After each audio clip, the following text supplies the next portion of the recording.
बिखेरी है नु हो।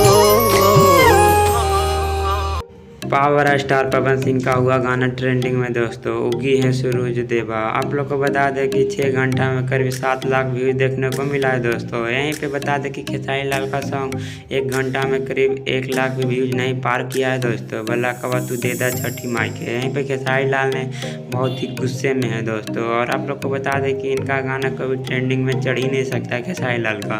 वहीं पे बता दें कि पवन सिंह का बेहद खास हो सकता है ये गाना, क्योंकि ट्रेंडिंग के पास पहुंच चुका है दोस्तों। क्योंकि करीब 1 घंटा के आसपास इनका गाना मिलियन में जाने वाला है दोस्तों, उगी है सूरज देवा। और पवन सिंह का बेहद खास होने वाला है, ये पहला सॉन्ग है छठ का दोस्तों।